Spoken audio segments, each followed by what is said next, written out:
My 73 years have taught me one thing: trust, but verify, especially when it comes to your own flesh and blood. My name is Otlin Hobbs, and I have spent more than 40 years poring over other people's contracts, looking for loopholes and pitfalls. Corporate law leaves no room for sentimentality. Many considered me heartless, but it was simply a professional necessity. At home, I was a different person. I look at my reflection in the bathroom mirror. A wrinkled face, gray hair, of which there is very little left. Deep-set eyes that have seen too much human greed and meanness. The right side of my face is slightly drooping, the aftermath of a stroke I had 6 months ago. The stroke took not only part of my facial expressions, but also Sally, my wife of 48 years. Sally didn't die from a stroke. She died from a ruptured aneurysm 3 weeks after my stroke. The doctors said it could have happened at any moment, but I know it was stress. Stress from seeing me helpless, sprawled on the floor of my office. Stress from sleepless nights at my hospital bedside. The stress of talking to our son Alan, who from the first day of my illness began hinting that it was time for Sally and me to think about more compact housing. I carefully brushed my teeth, a procedure that now takes 3 times as long as before. I noticed that the toothpaste is almost gone, the 3rd tube in a month. Strange, Sally and I used to use 1 tube between us for 2 months. Someone in this house is squeezing too much toothpaste out. I go down the stairs, carefully holding onto the railing. The house is large, 5 bedrooms, 3 bathrooms, a study, a living room, a dining room, and a kitchen that was Sally's pride and joy. We bought it 30 years ago when I became a partner in a law firm. The neighborhood is prestigious, quiet, with good neighbors, most of whom have changed over the years. Young families, noisy, but that never bothered me. The house is quiet. Alan has already left for work. He manages the logistics department at a pharmaceutical company. Veronica, his wife, usually gets up later. She works remotely, doing something related to social media advertising. They moved in with me a week after Sally's funeral. "You can't stay alone, Dad. We'll take care of you," Alan said with a worried expression that didn't reach his eyes. I didn't argue, partly because I was too immersed in grief, partly because deep down I knew they were right. I'm 73, and since my stroke, I have trouble climbing the stairs and sometimes forget to turn off the stove. No matter how brave I try to be, I need help, and the house is too big for a lonely old man. I find Veronica in the kitchen. She is sitting at the island, buried in her tablet, sipping something green from a tall glass. "Good morning," I say, heading for the coffee maker. "Oh, Otlin, you're up already." She looks up and a smile appears on her face, not reaching her eyes. Just like Alan's. "How are you feeling today?" "The usual," I reply, taking a mug out of the cupboard. Sally gave it to me on our 30th wedding anniversary. "To the best husband in the world," the inscription reads. "How are you, Veronica?" "I'm fine. I'm going to finish a presentation for a client," she says, burying her nose in her tablet again. I make myself some coffee and take some eggs out of the fridge. Sally used to make breakfast for both of us. Now I do it myself. Veronica and Alan eat separately, some kind of trendy diets, organic foods, superfoods. I don't understand any of that. "Do you need help with breakfast?" Veronica asks without looking up from her screen. "No thanks, I can manage," I reply, cracking eggs into a frying pan. She doesn't answer. I know her offer is just a courtesy. In the 6 months we've been living together, Veronica has never made me breakfast. Even though in the early days after they moved in, she swore she would take care of me like her own father. Sally and I never really got close to Veronica. She is 7 years younger than Alan. They met when he was 36. They don't have children. Career first, then we'll see, as Alan says. I don't think they'll ever have children. Veronica is too self-absorbed, and Alan is too much like me when I was young, only without Sally, who taught me to look beyond my own nose. I eat my eggs in silence. Veronica sometimes glances at me, thinking I don't notice. Her gaze is a mixture of impatience and disgust. I know she's annoyed by the sound of me chewing. What can you do? With age, you start to have less control over certain processes. "Otlin," she says suddenly, "Alan and I wanted to discuss something with you tonight." "What exactly?" I ask, although I have a pretty good idea what it's going to be about. "Let's wait for Alan," she replies evasively. "It concerns your future." "My future?" It sounds ominous, especially considering that at my age, the future is a relative concept. Okay, I nod. I'll look forward to it. After breakfast, I go to my study. It's the only room in the house that remained untouched after Alan and Veronica moved in. Everything is still the same here. My old oak desk, my worn leather armchair, bookshelves filled with legal literature and detective novels that I collect. On the wall are photographs. Me and Sally on our wedding day. Alan in his graduation suit.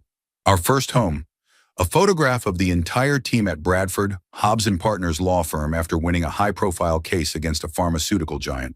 I sit down in a chair and take a folder of documents out of the desk drawer. Wills, insurance policies, bank statements, house documents. After Sally died, I double-checked all the papers, partly out of professional habit, partly out of growing anxiety. The door to the study opens without a knock. Veronica. Excuse me, Otlin. I just wanted to ask if you need anything. I'm going to the store.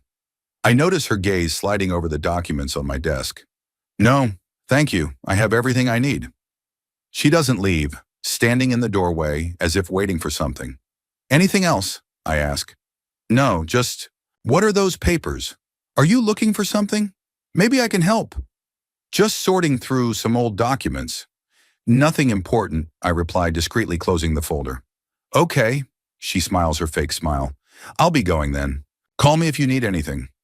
The door closes. I exhale. Veronica has never offered to help me with documents before. Her sudden interest is alarming. The rest of the day passes in the usual routine. I read, doze in my chair, go out into the yard to sit on the bench under the old maple tree that Sally and I planted in our first year in this house. After dinner, which I prepare for myself, Alan and Veronica usually eat separately or order food, I hear the front door open. Alan is back from work. They talk in the kitchen, their voices muffled, but in the silence of the house I can make out individual phrases. We've been dragging this out too long, it's Veronica's voice. We need to proceed with caution. The documents, that's Alan. I'm not eavesdropping on purpose, but when I hear the word documents, my attention is piqued. Slowly, trying not to make any noise, I leave my office and approach the kitchen. I stop at the stairs where I can hear better, but I'm out of sight. The house is too big for him, Veronica says. We could sell it and... Only after we arrange guardianship, Alan replies. Legally, it will be cleaner. How much longer do we have to wait? Veronica's irritated voice. When he's rummaging through the documents, he might suspect something. After his stroke, cognitive impairment, any doctor will confirm it. I freeze. They are talking about me, my house, my money, about my incapacity which does not exist. Yes, I move more slowly, sometimes forget small things, but my mind is clear. I can still solve complex legal puzzles faster than many young lawyers. The Sunny Harbor Nursing Home. Good reviews. Veronica's voice sounds businesslike. Basic package of services. We can't afford more, Alan replies. I hear someone opening the refrigerator, pouring water. Then Veronica speaks again, more clearly this time. We need to talk to him today. I already hinted this morning that we need to have a conversation. Okay, Alan's voice sounds determined. The main thing is to present it as if it's for his own good. Let's say we're concerned about his health, that Sunny Harbor will take better care of him than we can. What if he refuses? He won't. I've already spoken to Dr. Quinton. He believes that Dad is not capable of making decisions about his own health and well-being. If necessary, we'll have a medical opinion. I hear tones in my son's voice that I haven't noticed before. Cold, calculating. Or have they always been there, and I didn't want to see them? What about the will? Veronica asks. He can change it. He can't if he's declared incompetent, Alan replies. Besides, I'm the sole heir. Where can he go? I quietly return to my office and close the door. My hands are shaking, but not from fear, from anger. My own son, my flesh and blood, is planning to put me in a nursing home so he can take over my house and money. Sally would never have allowed this. But Sally is no longer here. I look at her photo on the table. She smiles as if she knows some secret, and suddenly I realize what I need to do. I have until evening to prepare for the family conversation, and I will be ready. I didn't spend 40 years looking for loopholes in other people's contracts for nothing. The time has come to use those skills to protect my own interests. After all, as I said before, trust but verify, especially when it comes to your own flesh and blood. The conversation that evening went exactly as I had expected. Alan and Veronica sat across from me in the living room, their faces expressing concern that I now knew for certain was fake. Dad, Veronica and I have been thinking a lot about your health, Alan began, leaning forward and clasping his hands together, a gesture he had picked up from me when he was a child. After your stroke, you need special care. I nodded silently, not interrupting. An old lawyer's trick. Let your opponent speak. Lay all their cards on the table. We found a wonderful place, Veronica continued enthusiastically, as if she were offering a tour to an exotic resort. Sunny Harbor, a nursing home with medical care. They have excellent reviews, round-the-clock monitoring, physical therapy. And why did you decide that I need this? I asked calmly, although inside I was boiling. Alan and Veronica exchanged glances, a quick, almost imperceptible signal. I had seen such exchanges hundreds of times in the courtroom when witnesses coordinated their testimony. Dad, be honest. You forget to take your medication. Sometimes you confuse the days of the week. We're worried that something serious will happen one day when we're not around, Alan said gently. But there was a note of impatience in his voice. Besides, Veronica added, the house is too big. It's expensive to maintain, and my pension and savings are enough to maintain the house and pay for a caregiver if I need one, I interrupted. But why spend money on a house when there's a better option? Alan insisted. At Sunny Harbor, you'll be among people your own age. Socializing, activities, everything is included in the price. I could have argued that I didn't need people my age or organized activities, that I preferred my garden, my books, and my solitude to noisy bingo games with strangers. But instead I decided to agree, at least verbally. All right, I said after a pause. Maybe you're right. Give me some information about this place, and I'll think about it. Their faces lit up with unexpected, easy victory. Of course, Dad. Alan was clearly excited. We have brochures. I'll bring them tomorrow. That was the end of the conversation. They went to bed satisfied, and I remained sitting in the living room, looking at family photos on the mantelpiece and trying to understand at what point my only son had turned into a person willing to send his own father to a nursing home for the sake of inheritance. From that evening on, the atmosphere in the house changed. Alan and Veronica became demonstratively caring. Every morning they asked how I was feeling, offered to help with household chores, and even tried to cook for me. But I saw the insincerity in their eyes and heard the tension in their voices. One day, a week after our conversation, I found Alan in my study. He was standing at my desk, rummaging through the papers in the drawer. What are you doing? I asked, trying to keep my voice steady. Alan flinched and turned around. A look flashed across his face that I might have called guilt if I hadn't known him better. Dad, I was looking for your health insurance policy. I need to check if it covers Sunny Harbor. My documents are in the top drawer of the dresser in the bedroom. You could have just asked. Sorry, I didn't want to bother you. He smiled, but the smile didn't reach his eyes. After that incident, I began to notice other alarming signs. Little things that might have seemed paranoid if I hadn't known what was coming. Missing bank statements, moved document folders, new names in my phone's contact list, geriatricians and guardianship lawyers I had never met. They were careful, but not as careful as they should have been with a former corporate lawyer. I started keeping track of all suspicious activity, writing down the dates, times, and details in a small notebook that I hid under my mattress. Old-fashioned, but effective. The psychological pressure intensified. They accidentally left web pages open on the family computer with information about dementia and other age-related diseases. They discussed loudly cases where elderly people got into trouble because they lived alone. Alan began answering calls meant for me, explaining that, "You often don't hear the phone, Dad." One evening, when we were all sitting in the living room, they were watching TV, I was reading a book. Veronica suddenly turned to me with an exaggerated look of concern. "Alan, have you taken your medication today?" I looked at her over my glasses. "Of course. Are you sure? I noticed that the pills in your medicine box are untouched." It was a lie. I always took my medication on time, never missing a dose. Sally had taught me discipline when it came to my health, and I had maintained that discipline even after she was gone. "You must have mixed up the days, Veronica. I replied calmly. I took everything I needed. I'm just worried, she sighed with a martyred look. Perhaps you should let me monitor your medication. It would be safer that way.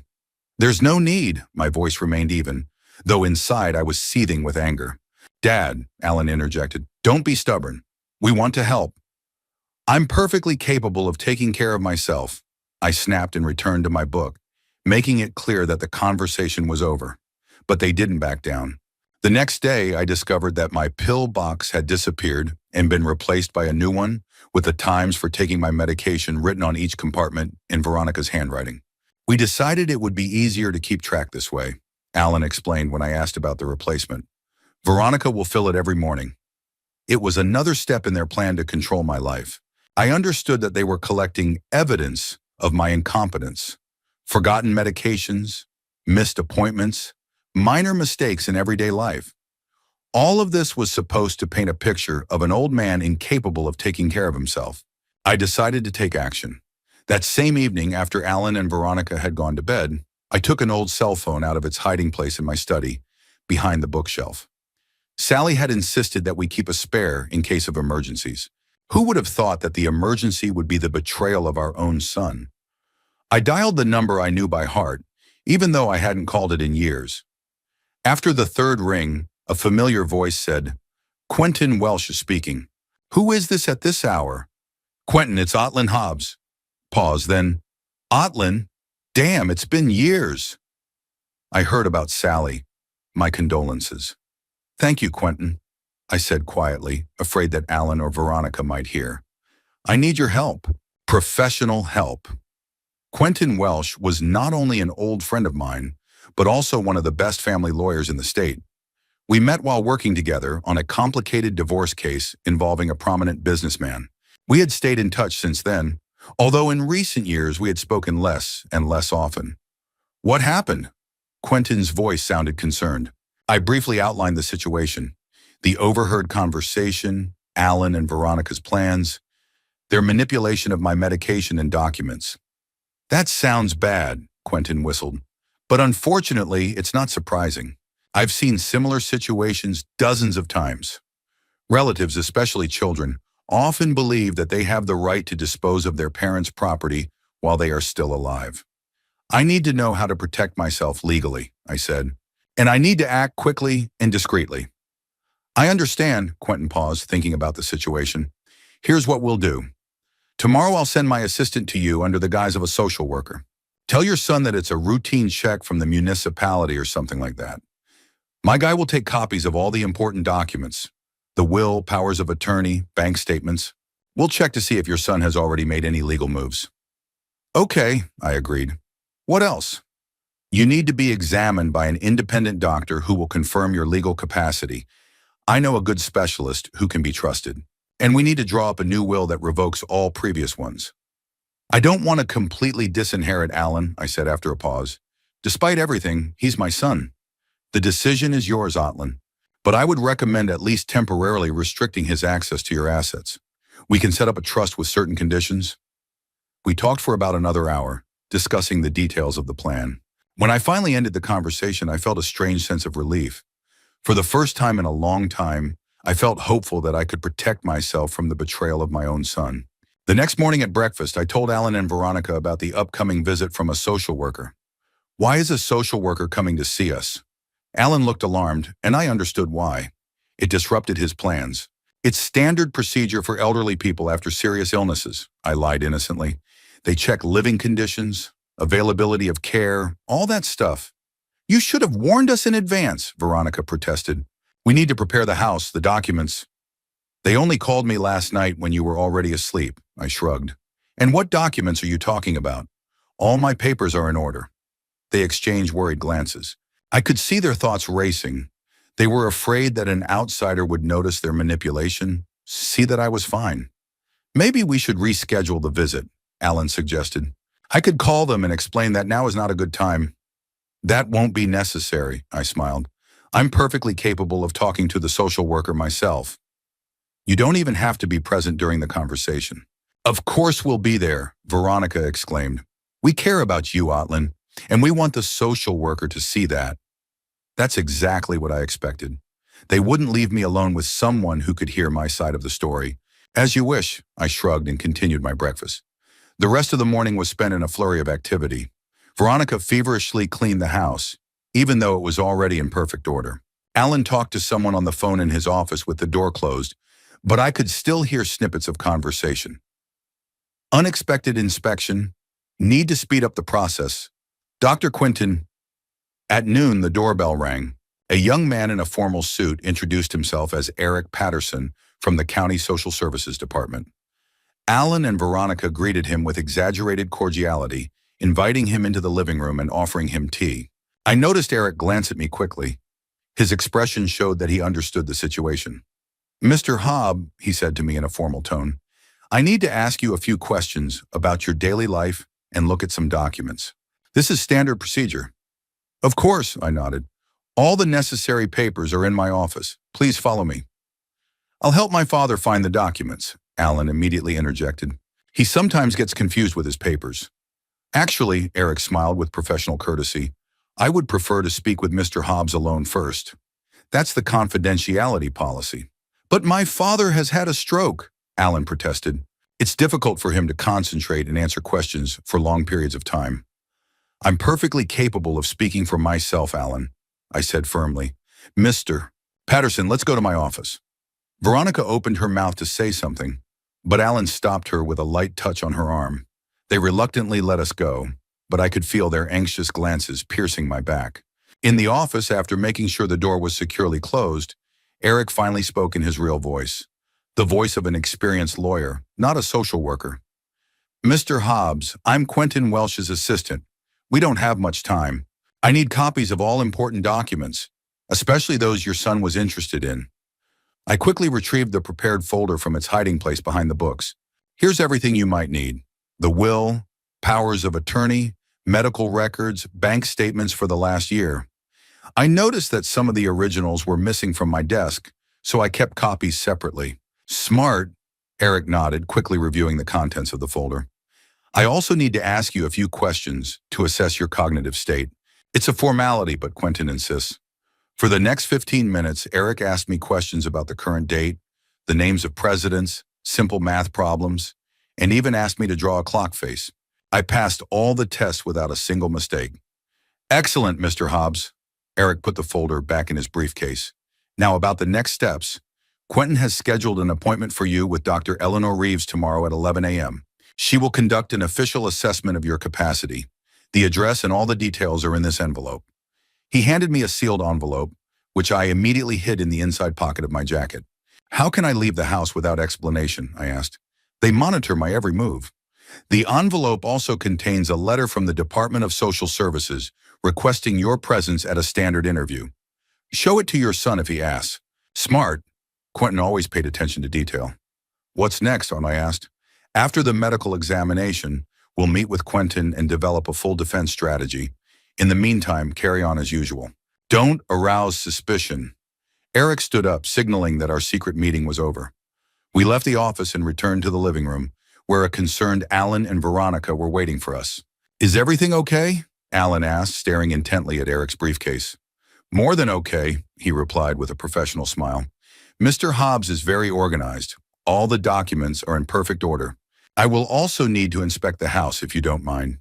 For the next hour, Eric walked around the house, taking notes in his notebook, photographing some of the rooms, and asking questions about my daily routine. Alan and Veronica followed him around like anxious parents at their first parent-teacher conference. When the inspection was finally over and Eric left, promising to get back to us soon, Alan and Veronica literally collapsed onto the sofa, exhausted from the tension. "What do you think he'll write in his report?" Veronica asked Alan, not even trying to hide her concern. "I don't know." Alan rubbed his face with his hands. "But we have to speed up our plans. I'll contact Dr. Quentin tomorrow." I sat in my chair pretending to read the newspaper, but actually listening carefully to their conversation. They didn't even try to hide their intentions, thinking I was either too deaf or too distracted to understand what they were talking about. "Otlin," Veronica suddenly turned to me as if she had just noticed my presence. "You look tired. Maybe you should take a break. It's been a stressful day." "Yes, Dad," Alan chimed in. "You need to save your strength." Their concern seemed sincere, but I knew it was just another way to control me, to push me aside while they made their plans. Maybe you're right, I said, pretending to yawn. I'm going to lie down. In my room, I took out the envelope Eric had given me and carefully examined its contents. The letter from the department looked official, with a stamp and signature. It included the address of Dr. Reeves's clinic, the appointment time, and even directions on how to get there. Quentin thought about everything. I hid the envelope in an old book on the bedside table, Moby Dick, which Alan would never think to open. Then I lay down on the bed staring at the ceiling and thinking about how quickly the life I had built over decades could collapse. Sally would have known what to do. She always understood people better than I did. Maybe she would have prevented all this before it started, seeing the first signs of greed in our son's eyes. Or maybe it was my fault. I worked too much and spent too little time with my family. I realized too late that money and status cannot replace real human connections. But now is not the time for self-flagellation. Now is the time for action. I will talk to Quentin, undergo a medical examination, and do everything I can to protect myself from those I trusted most in the world. Tuesday morning began as usual. I took a shower, shaved, and went downstairs for breakfast. Alan and Veronica were already sitting at the table, chatting animatedly about something. But when I appeared, the conversation stopped abruptly. Not a good sign. "Good morning, Dad." Alan smiled too broadly. "How did you sleep?" "Not bad," I replied, heading for the coffee maker. "How about you?" "Great." Veronica looked unusually cheerful. "Otlin, I made you blueberry oatmeal. Your favorite." I froze. Veronica had never made breakfast for me before, let alone known my preferences. Something was definitely going on. "Thanks," I said cautiously, sitting down at the table. The oatmeal did look delicious. I picked up a spoon and began to eat, watching them closely. Alan was tapping his fingers nervously on the table, and Veronica was smiling too often. "We have an appointment with Dr. Quentin today," Alan said casually. "A routine checkup." "Remember." I didn't remember because no checkup had been planned, so today was the day. The day they had decided to carry out their plan.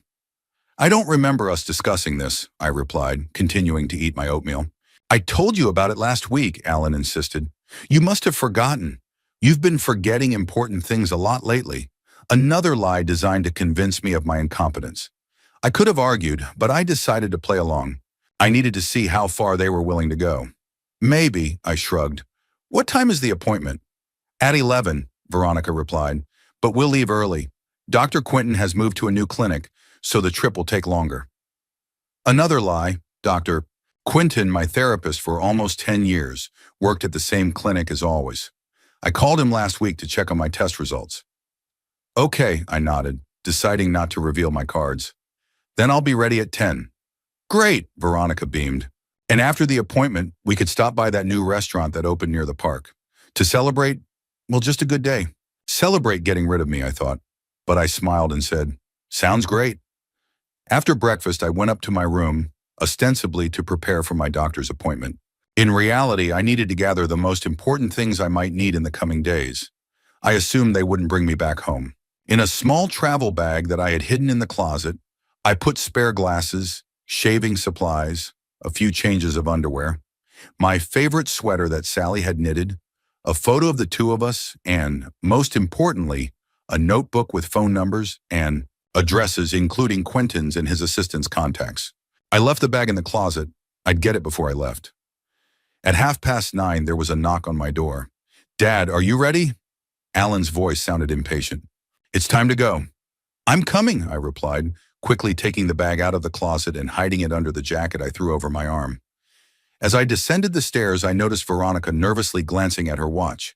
Alan was already holding the car keys and my coat, an old-fashioned woolen one that I had worn for many years. "It's chilly today," he said, helping me put on my coat. "We don't want you to catch a cold." His concern seemed genuine, and for a moment I almost believed that this was all a terrible mistake, that my son was genuinely concerned about my health. Almost. We left the house and Alan helped me into the back seat of their SUV. Veronica got behind the wheel, which was unusual. Alan usually drove. "I'll drive today," she explained, noticing my surprised look. "Alan needs to make a few work calls on the way."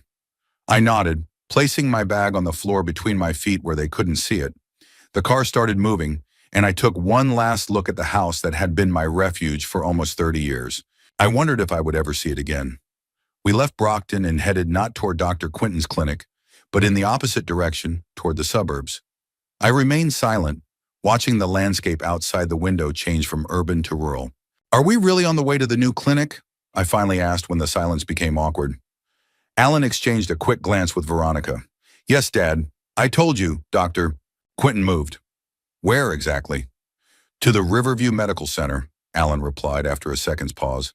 "It's a new complex with modern equipment." I had never heard of such a center, but I remained silent, simply watching the road. After a 40-minute drive, we turned onto a long, tree-lined avenue. At the end of the road was a large 3-story red brick building surrounded by a well-kept park. The sign read in gold letters, "Sunny Harbor, Nursing Home and Rehabilitation Center." My heart sank, even though I was prepared for this. Here it was, the place where they planned to dump me like a useless thing. "It doesn't look like a medical center," I remarked calmly. "Dad," Alan turned to me with a guilty smile, "we wanted you to see this place for yourself before making a decision. Sunny Harbor is the best nursing home in the area. They have medical staff, physical therapists, entertainment programs." "So, no Dr. Quinton?" I interrupted him. "There will be an examination," Veronica quickly interjected, parking in front of the building. "The doctor here, Dr. Gray, is waiting for us. He specializes in geriatrics and—" "Stop lying," I said quietly but firmly. "You brought me here to leave me. Forever, right?" A heavy silence hung in the air.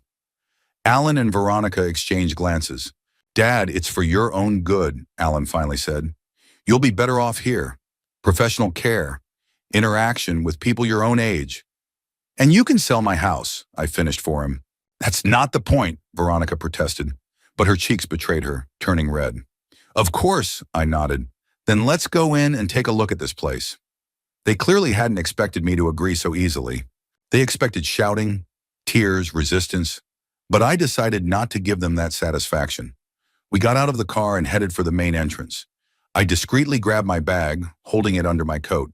At the door, we were greeted by a middle-aged woman in a business suit, the director of the facility, as she introduced herself. "Mr. and Mrs. Hobbs, we've been expecting you," she shook hands with Alan and Veronica, then turned to me with a professional smile. "And you must be Otlin. Welcome to Sunny Harbor." "Thank you," I nodded, surveying the lobby. It was clean, bright, with soft armchairs and artificial plants. It smelled of lemon air freshener and something medicinal. "I'll show you around," the director offered. "I'll show you the common areas, the dining room, your room. We have excellent facilities." For the next half hour, we walked around the building, listening to an enthusiastic description of all the amenities and advantages. The room intended for me was small but clean, with a single bed, a nightstand, a wardrobe, and a small TV. "The basic package," the director explained. "There are more spacious rooms with additional amenities, but they are, of course, more expensive." "The basic package will do," Alan said quickly, "at least for the time being." After the tour, we were taken to the director's office, where the documents were already laid out on the table. The accommodation agreement, consent for medical care, financial obligations. "All that's left is to sign the papers," the director handed Alan a pen. "As Mr. Hobbs Sr.'s representative, you can sign on his behalf." "Representative?" I raised an eyebrow. "Since when is my son my representative?" The director looked puzzled. "We have guardianship documents." She began to leaf through the papers. "There is no guardianship, and there cannot be." I sat up straight in my chair. "I am of sound mind and memory, and I can make my own decisions." "Dad," Alan put his hand on my shoulder, "we've discussed this. Dr. Quinton confirmed that after your stroke, it's difficult for you to make serious decisions. This is a temporary measure for your own good."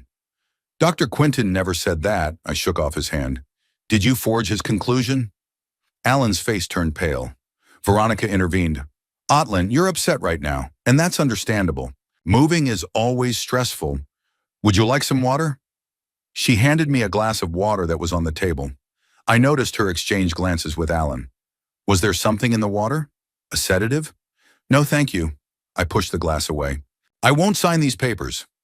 "In that case," the director looked uncertain, We cannot admit Mr. Hobbs without his consent or a valid guardianship order.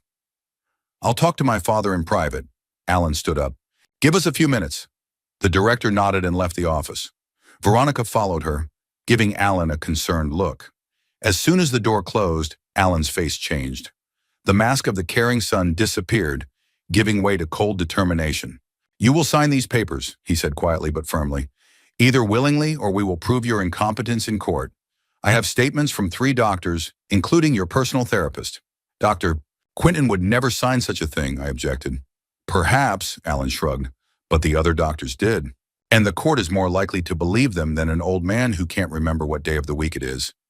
Today is Tuesday, May 20th, I replied calmly, and I understand perfectly well what's going on. You want to get rid of me so you can take over the house and my savings. That's not true, Alan shook his head, but his eyes betrayed the truth. Veronica and I just want you to be comfortable and safe. In a cheap nursing home? I smirked. With the basic package? While you live in my house and spend my money? Enough! Alan slammed his fist on the table. You're leaving me no choice. Either you stay here voluntarily or I'll take legal action. Take your pick.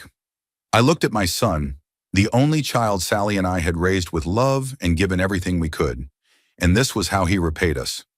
All right, I said finally, I'll stay. But I won't sign any papers. Do whatever you want. Alan looked satisfied, though a little surprised by my sudden capitulation. A wise decision, Dad. You'll see. You'll be fine here. He left the office to call the director and Veronica. I remained seated looking out the window at the well-kept garden with paths and benches, where elderly residents strolled slowly under the supervision of caregivers. Was this my life now? The director returned with Alan and Veronica. Mr. Hobbs has agreed to stay, Alan said, but he refuses to sign the papers. I suppose we can arrange a temporary stay until the guardianship issue is resolved. The director looked uncertain but nodded. Yes, that's possible. For up to 30 days.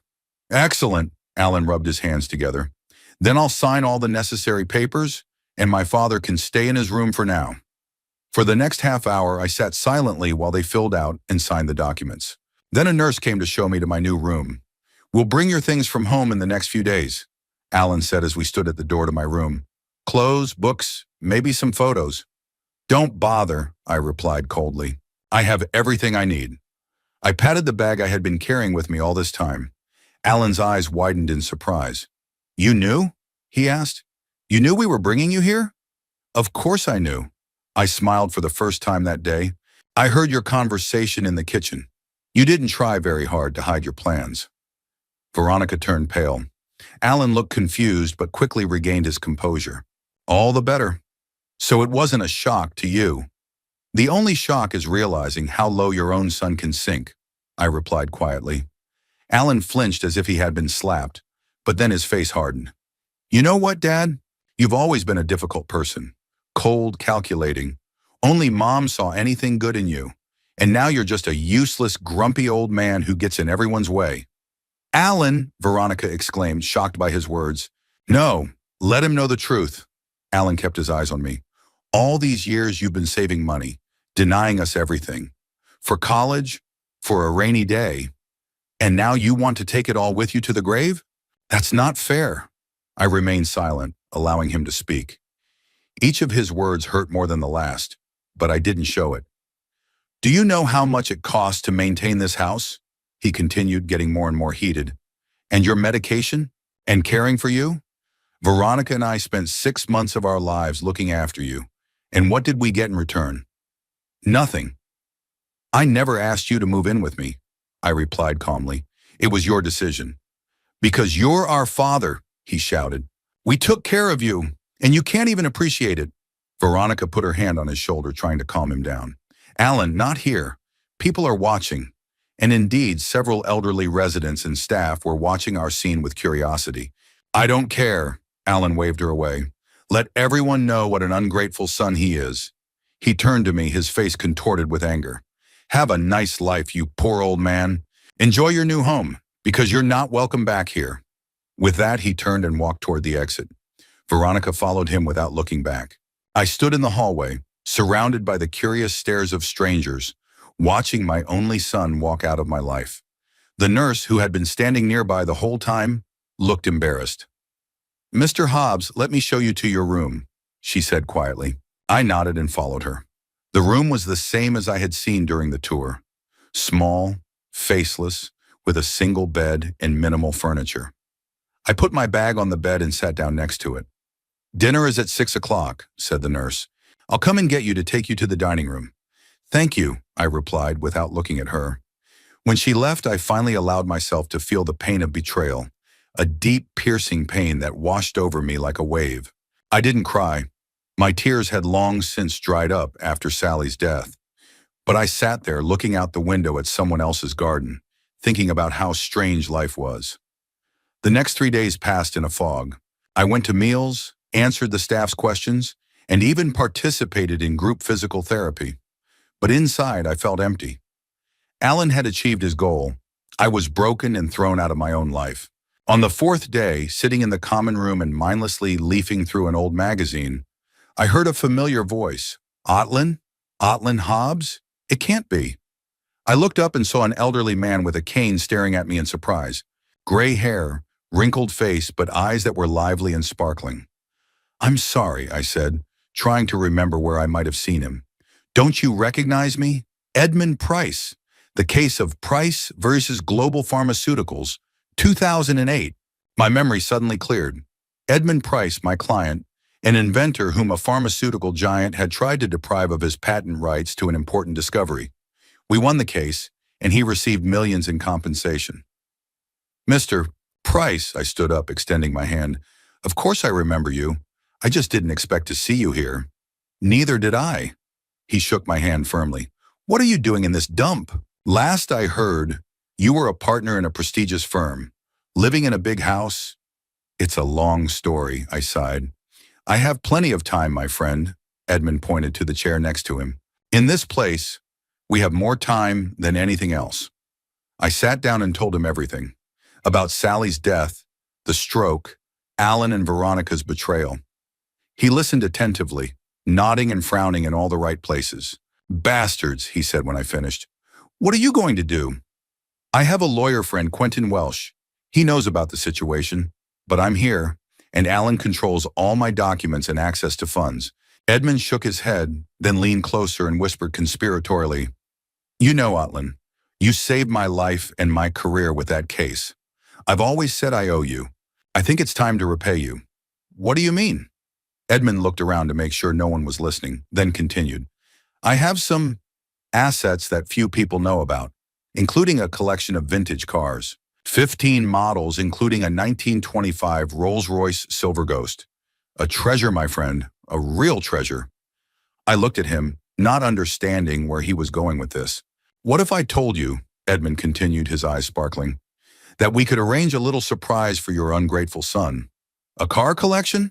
I looked at Edmund suspiciously. The elderly man sat opposite me in the lobby of Sunny Harbor, leaning on a cane with a silver knob. "Not just cars," Edmund lowered his voice and leaned closer, "but true works of art on wheels. Bentleys, Jaguars, Ferraris, and of course the jewel of the collection, a Rolls-Royce Silver Ghost." I remembered that Edmund had always been eccentric. An inventor who had received millions in compensation for patent infringement, he had a reputation for being a strange man. But a collection of rare cars? That was something new. "And where is this collection kept?" I asked, still not understanding how this could help me in my situation. Edmund smiled mysteriously. "In a private hangar outside the city, a repository that very few people know about.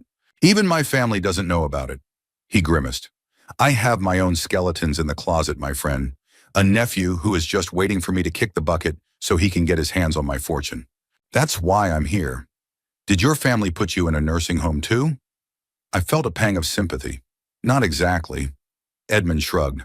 "I chose this place myself. After my stroke, I did need medical care, but I prudently hid most of my fortune, and now I'm ready to share it with you."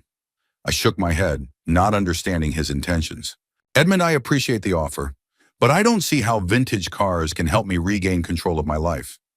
Edmund laughed, and his loud, hearty laughter attracted the attention of several other residents in the hall. "Otlin, you've always been too pragmatic. This collection is worth millions. With that kind of money, You could not only get your house back, but also get revenge on your son in a way he'll never forget. But it's your property, I objected. I can't accept such a gift. Who said it was a gift? Edmund winked. I'm offering you a deal. You helped me win a case against a pharmaceutical giant when no one else believed in success. I made millions thanks to you, and I've always said I owed you. Now it's time to pay you back. He took a folded piece of paper out of his jacket's inside pocket and handed it to me. Here's the address of the hangar and the manager's contact information. His name is Tobias Hank. Tell him I sent you, and he'll give you access to the collection. You can use any car, or sell them all. I don't care. I'm old and sick. I don't need them. I took the paper, still hesitant. Edmund, this is too generous. I can't. You can and you must, when he interrupted me. Consider it my last wish. I want these cars to serve a good cause, to help an honest man punish traitors. There was a strange fire in his eyes, a mixture of determination and mischief that reminded me of how he was 17 years ago, when we fought the army of corporate lawyers in court. All right, I finally gave in. But I need to contact Quentin first. I can't get out of here without his help. Don't worry about that, Edmund winked again. I have a plan. Edmund's plan was simple but effective. The next day, he faked a heart attack during lunch. In the commotion, when all the staff rushed to him, I was able to use the phone at the front desk without hindrance and call Quentin. Otlin! Quentin's voice sounded concerned. Where are you? We lost contact. Eric came to your house, but no one was there. Alan and Veronica took me to the Sunny Harbor nursing home, I explained quickly, constantly looking around. They're trying to get custody of me. Damn vultures, Quentin cursed. Hang in there. We'll get you out of there. I already have Dr. Reeves' report confirming your full legal capacity. There's something else. I lowered my voice. I met an old client here, Edmund Price. He offered me access to his collection of rare cars. He says it's worth millions. There was silence on the other end of the line. Quentin, I called. I'm here just thinking about the information. Edmund Price, right? The patent law case, correct? Exactly. And he's just offering you his valuable collection? He says he owes me. Quentin chuckled. Well, that changes things. If you really have access to those kinds of resources, we can not only get you out of this place, but also take serious legal action against your son. First, we need to make sure the collection exists, I said pragmatically. Of course. Here's what we'll do. Tomorrow, Eric will come to Sunny Harbor with a court order for your temporary release to participate in a medical examination. That will give us a legal way to get you out of there. Then we'll check the information about the cars and decide how to proceed. I looked over my shoulder and saw the staff returning. I have to go, I said quickly. See you tomorrow. I hung up the phone and managed to walk away from the counter just in time. The nurse passing by didn't even glance at me. I returned to the dining room, where Edmund was already sitting as if nothing had happened, a satisfied smile on his face. Did it work out? He asked quietly when I sat down next to him. Yes, they're coming for me tomorrow. Great, Edmund rubbed his hands together. Keep me posted. I want to know the look on your son's face when you pull up to his house in the Silver Ghost. The next day passed in eager anticipation. By lunchtime, Eric arrived at Sunny Harbor with the official papers. The director of the facility was clearly unhappy, but she couldn't contradict the court order. This is only temporary, Eric explained as I gathered my few belongings, for an independent medical examination. Mr. Hobbs will be back in 2 days. I hid a smile, knowing I would never return here. Before leaving, I stopped to say goodbye to Edmund. See you when I'm free, my friend, he said, shaking my hand. Don't forget to contact Tobias, and remember, revenge is best served cold. Thank you for everything, I said sincerely. I'll be in touch. Leaving Sunny Harbor, I felt a strange mixture of relief and determination. For the first time in a long time, I felt hopeful that I could not only regain control of my life, but also teach a lesson to those who had tried to destroy me. In the car, Eric handed me a folder with documents. Here are the results of your examination by Dr. Reeves. You are fully capable, with no signs of dementia or other cognitive impairments. Also included is a copy of the court petition regarding your son's wrongful actions and a temporary restraining order on the disposal of your property. Quentin is on top of things as always, I remarked as I looked through the documents. He's waiting for us in the office, Eric said, and then we can check out the information about that car collection. The meeting with Quentin was emotional. Despite being 70 years old, he still looked energetic and determined. We hugged like the old friends we were. "You look better than I expected," he said, looking me over. "A week in a nursing home hasn't broken you." "I'm not easily broken," I replied, "especially when there's something worth fighting for." We spent several hours discussing legal strategy. Quentin believed we had every chance not only to overturn any attempts to establish guardianship, but also to hold Alan accountable for attempting to illegally seize my property. "Now about that car collection," Quentin said when we were done with the legal issues. "Are you sure Edmund Price is of sound mind?" "As sound of mind as a man of his age can be," I shrugged, "but he's always been eccentric and very grateful. I really saved him from ruin in that case." "Okay, let's check it out. What's the address of the hangar?" I handed him the note I had received from Edmund. Quentin studied it and nodded. "I know that area. It's a remote location suitable for storing valuables. Eric, contact this Tobias Hank and arrange a meeting. Tell him we're from Edmund Price." An hour later, Eric returned with news. Tobias confirmed he's expecting us. He said Mr. Price warned him about our visit.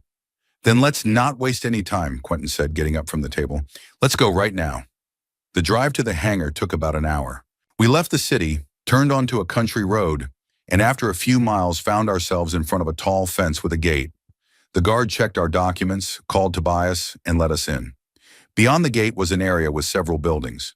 The main one, a large metal and glass hangar, looked modern and impressive. At the entrance, we were met by a tall, thin man of middle age. "Mr. Hobbs." He held out his hand to me. "Tobias Hank. Mr. Price told me you were coming.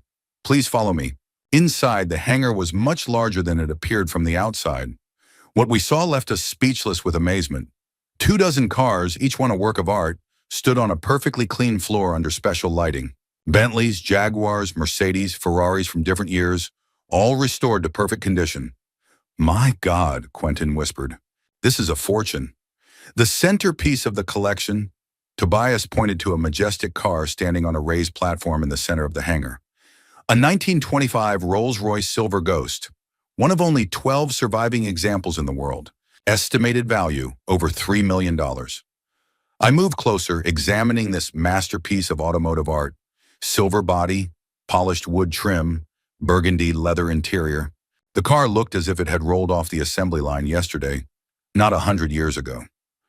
"Mr. Price said you can choose any car," Tobias continued, "or several.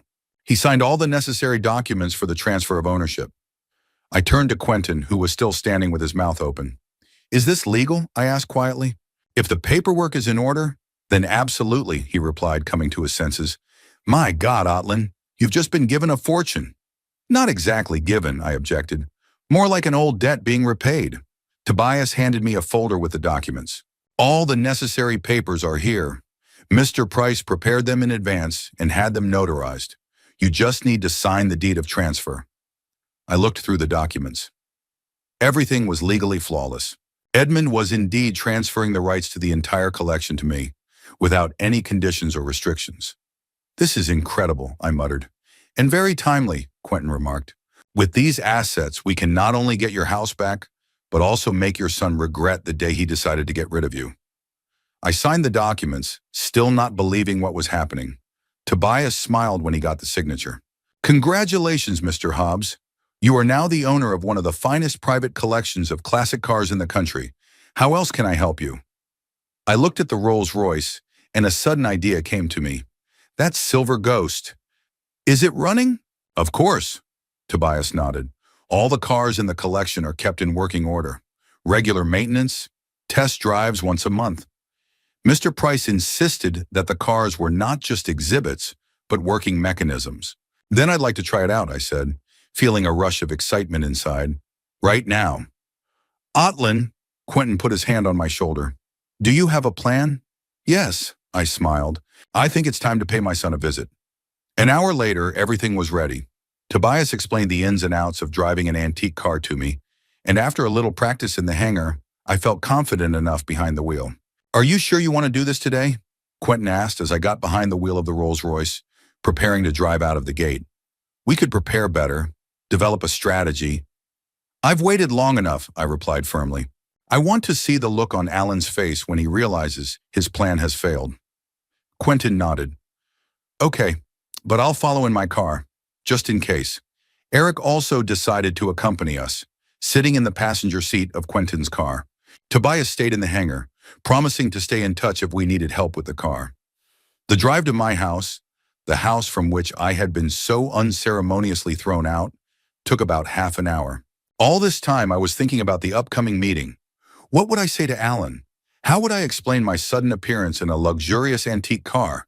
Part of me just wanted to enjoy his shock and confusion, while another part demanded justice and retribution. Finally, we turned onto a familiar street, my street, with neat houses and well-kept lawns.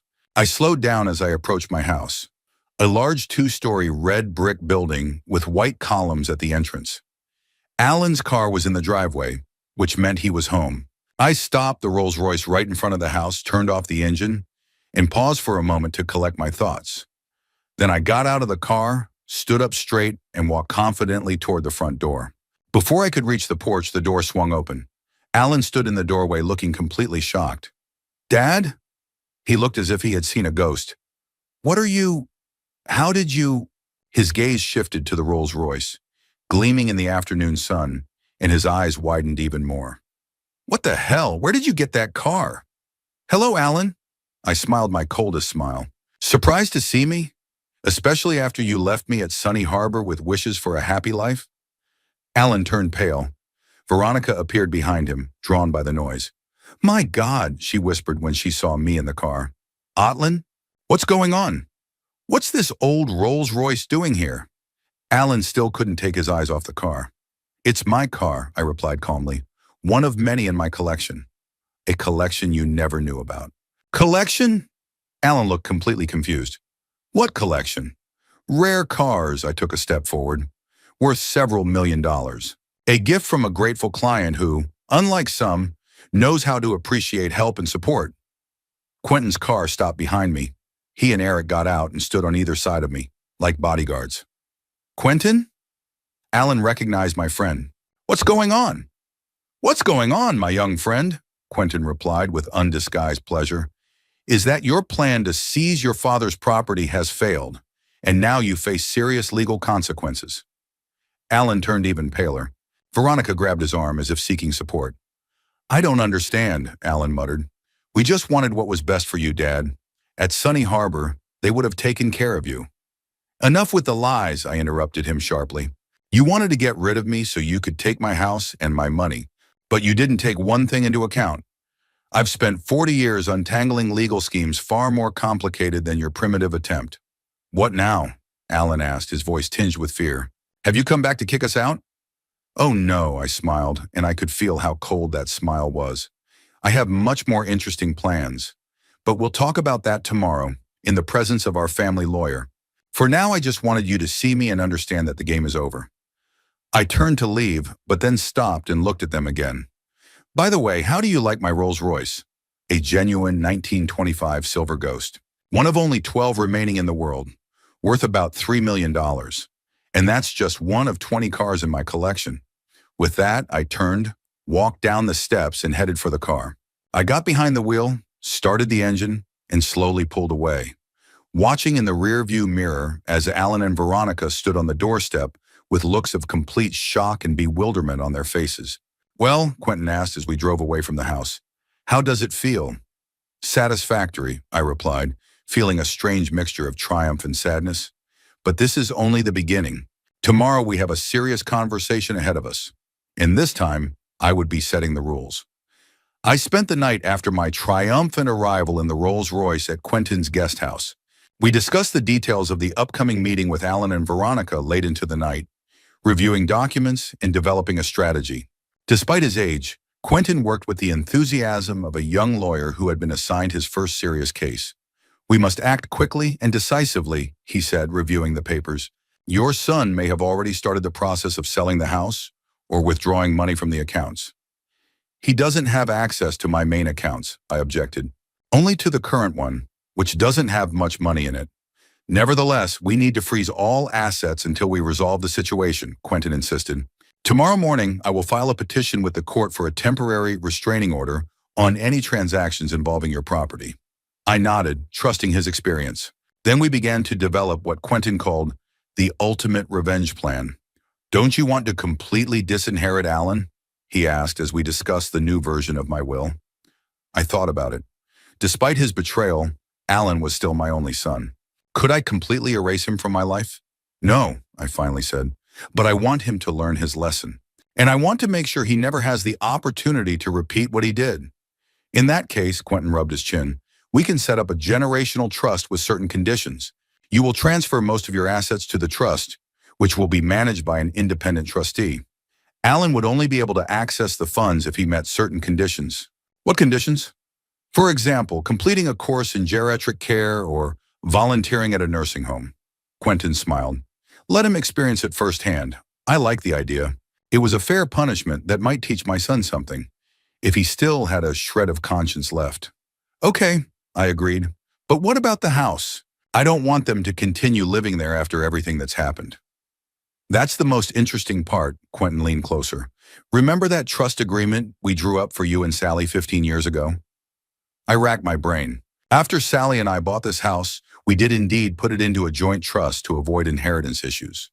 Yes, but after Sally died, the house was supposed to go to a charitable foundation to support talented law students. Quentin finished for me. But you retained the right to live there for life. Alan probably doesn't even know about this condition. Technically, he never had any right to the house. I remembered. Sally insisted on this clause, saying that Alan would always be able to support himself, and that helping aspiring lawyers from low-income families was her long-held dream. This means, Quentin continued, that any attempt by Alan to sell the house would be illegal, and we can demand immediate eviction since he is living there without the foundation's consent. God, I shook my head. Sally seemed to have foreseen what would happen. She was always a wise woman. Quentin smiled with a hint of sadness. So, here's our plan. Tomorrow we'll meet with Alan and Veronica at my office. We'll show them the trust documents, the conclusion about your full legal capacity, and demand that they vacate the house immediately. What about the car collection? I asked. Should we mention it? Definitely, Quentin smiled slyly. It's an important psychological point. Let them know that you are not only not helpless, but also much richer than they thought. We worked out the details late into the night, anticipating all possible objections and legal tricks that Alan might resort to. By morning, the plan was ready, and I felt strangely excited, despite the bitterness of betrayal. The meeting was scheduled for 10 in the morning. Quentin insisted that it take place in his office, neutral territory where we would have home field advantage. We arrived early to prepare. Eric laid out all the necessary documents on the table. Dr. Reeves's report confirming my full legal capacity, the trust agreement for the house, the temporary injunction against the disposal of my property, the documents for the car collection, and the new will we had drawn up the night before. At 10 minutes to 10, Quentin's secretary announced the arrival of Alan and Veronica. They entered the conference room with wary but defiant expressions on their faces. Alan was dressed in a business suit, as if he were going to an important meeting. Veronica looked pale and nervous. "Good morning," Quentin greeted them in a formal tone. "Please sit down."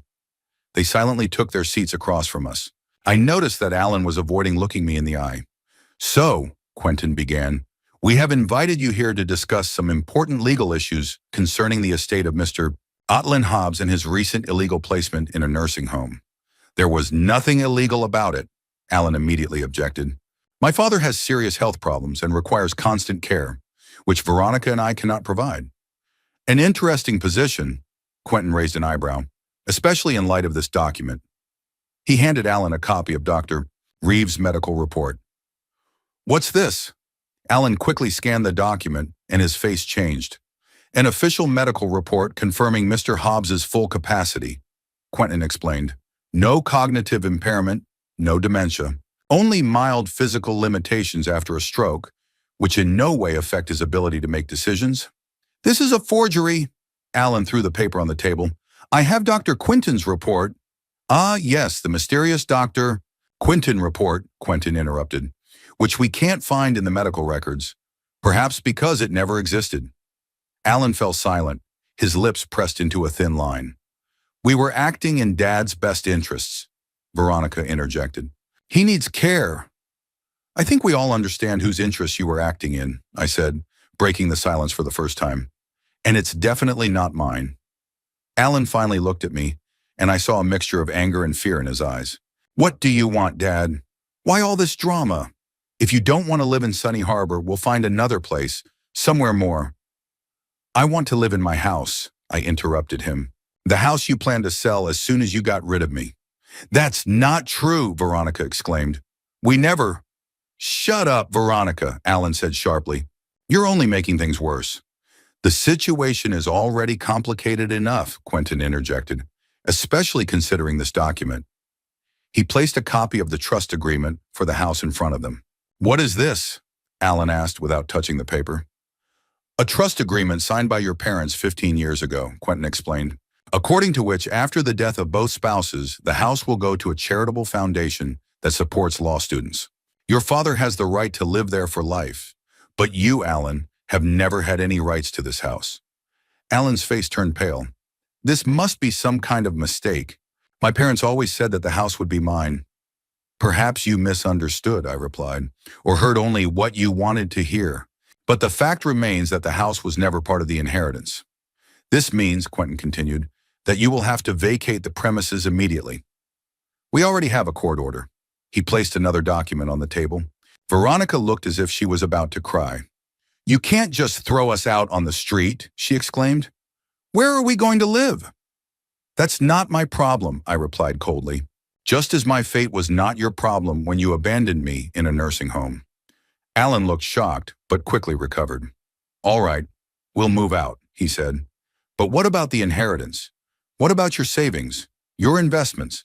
I'm your only son, and by law, I can dispose of my property as I see fit, I interrupted him, and I've decided to make some changes to the will. Quentin handed Alan a copy of the new document. A trust fund?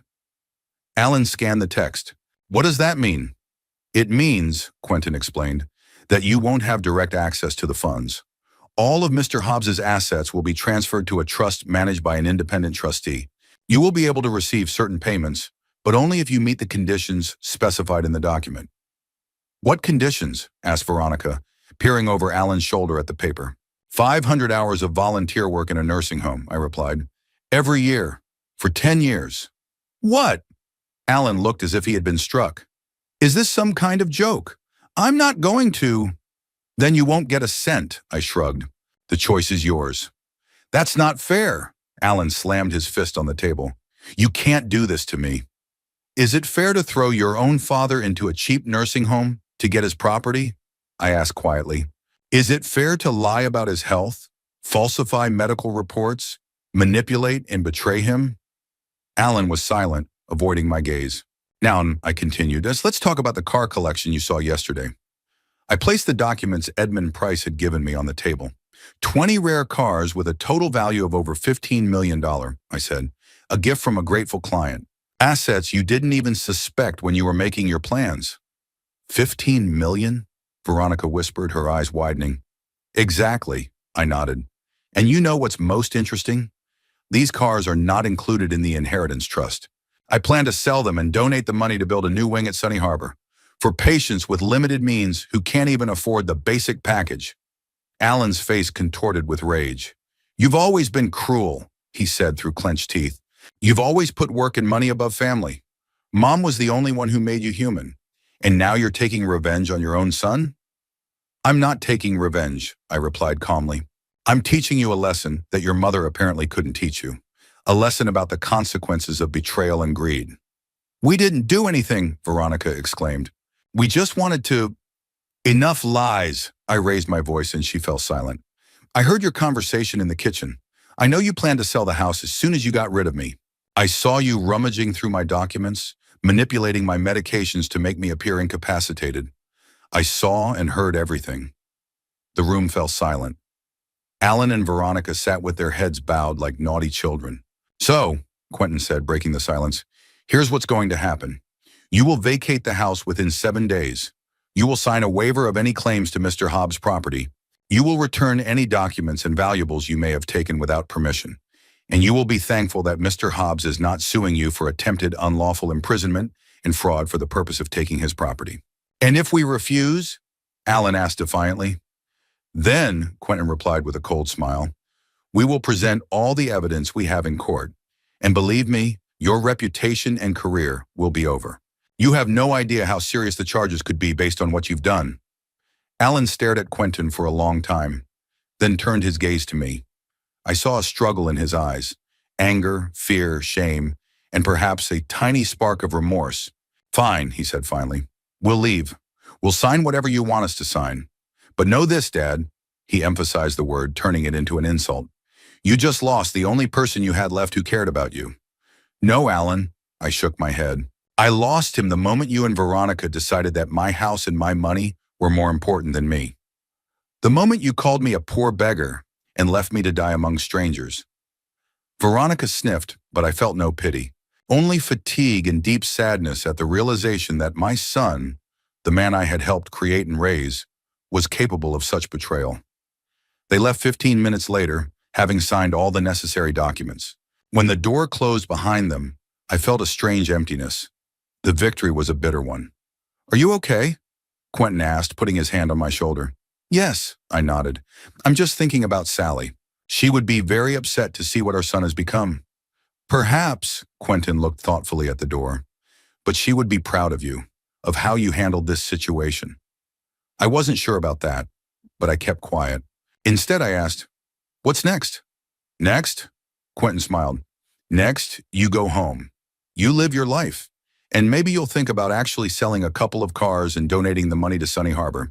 Not out of revenge, but because there are people there who really need help. I nodded, remembering the elderly residents of the nursing home, their tired eyes and quiet voices. Edmund Price was just one of many who ended up there at the end of their lives, often abandoned by their families and loved ones. You know, I said, getting up, I think I'll do that. But first I need to go home and get everything in order. A week later, Alan and Veronica moved out without saying goodbye or leaving a note. The house looked almost the same as it had before they moved in, except for a few minor damages to the furniture that seemed to have been done on purpose. Petty revenge, nothing more. I spent several days restoring the house to its former state, arranging things as they had been when Sally was there. In the process, I found several items that they had clearly intended to take or sell. Her jewelry, hidden in a far drawer of the dresser, my wristwatch, a gift for the company's 30th anniversary, and a collection of antique coins that I had been collecting for many years. On the 10th day after returning home, I made a decision. I called Tobias Hank and asked him to prepare 3 cars from the collection for sale, 2 Jaguars and 1 Ferrari. I decided to keep the rest, including the Rolls-Royce. What are you planning to do with the proceeds? Quentin asked when I told him my decision. I'm going to set up a fund to support elderly people who have been abandoned by their families, I replied. I'll name it after Sally. Quentin nodded approvingly. She would have appreciated that. And I'm also thinking about going back to work, I added. Not full-time, of course, but consulting, mentoring young lawyers. I need something to fill my time. That's a great idea, Quentin beamed. My firm would be happy to have you back anytime. Your experience is invaluable. And so began my new life.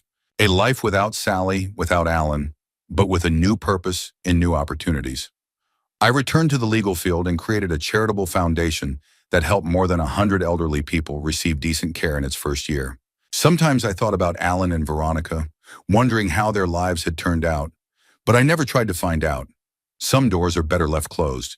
Deep down, I hoped that one day my son would realize his mistake and find the strength to ask for forgiveness. Not for my sake, but for his own, to free himself from the burden of his own betrayal. In the meantime, I lived my life, enjoying every day, every sunrise over the garden that Sally and I had created together. And sometimes, on particularly good days, I would take the silver ghost out of the garage and drive through the quiet streets of Brockton, feeling the wind ruffle my thinning hair and imagining Sally sitting next to me, smiling that special smile of hers that always made me feel that everything would be all right.